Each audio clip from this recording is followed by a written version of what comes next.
Welcome to Veni and blogs. ఈరోజు fish pakoda ఎలా చేసుకోవాలో చూద్దామా ఫ్రెండ్స్.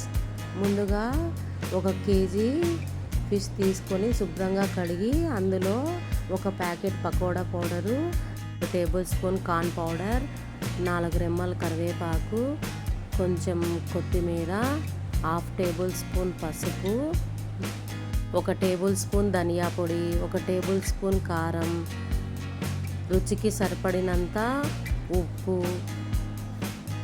కొంచెం గరం మసాలా, 2 టేబుల్ స్పూన్ అల్లం వెల్లుల్లి పేస్టు, అందులో కొంచెం చింతపండు వేసి నిమ్మకాయ సైజు మిక్సీ పట్టాను.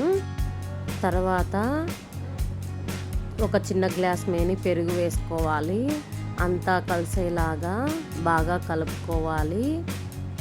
వేసిన ఉప్పు, కారం, మసాలా అన్నీ ముక్కకు కలిసేలాగా అంతా తిప్పుతూ కలుపుకోవాలి.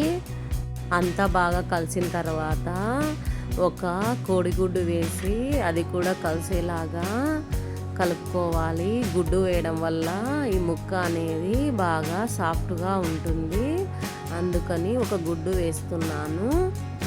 తర్వాత 1 నిమ్మ చెక్కను పిండి అంతా కలిసేలాగా కలిపి 2 గంటలు నానబెట్టుకోవాలి.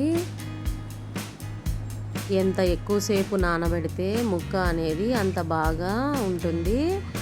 కనీసం 4 గంటలైనా నానబెట్టుకోవాలి. కుదరకపోతే 2 గంటలైనా పెట్టుకుంటే ముక్క అనేది చాలా బాగుంటుంది, సాఫ్ట్గా కూడా ఉంటుంది. తర్వాత 1 పెన్నం పెట్టి కొంచెం ఆయిల్ వేసి ముందుగా నానబెట్టి పెట్టుకున్న ఫిష్ ముక్కలను ఒక్కొక్కటిగా ఆయిల్ కాగిన తర్వాత వేసుకోవాలి. ఇది లో ఫ్లేమ్లో పెట్టి 2 వైపులా తిప్పుకుంటూ ఈ ఫిష్ ముక్కలను కాల్చుకోవాలి. 2 వైపులా తిప్పుకుంటూ ఈ ముక్కను బాగా కాల్చుకోవాలి. మూత పెట్టి 2 నిమిషాలు మగ్గిస్తే ముక్క అనేది మెత్తగా ఉడుకుతుంది. తర్వాత మూత తీసి తిప్పుతూ ఎక్కడైనా కాలకుంటే కాల్చుకోవాలి. కాలని పాటు వేసి ఆయిల్లో వేసి డీప్ ఫ్రై చేసుకునే దానికన్నా ఇలా పెన్నంలో కాల్చుకుంటే రుచి కూడా చాలా బాగుంటుంది. బాగా వేగిన తర్వాత పక్కకు తీసుకోవాలి. అంతే ఫ్రెండ్స్, ఫిష్ పకోడా రెడీ అయ్యింది.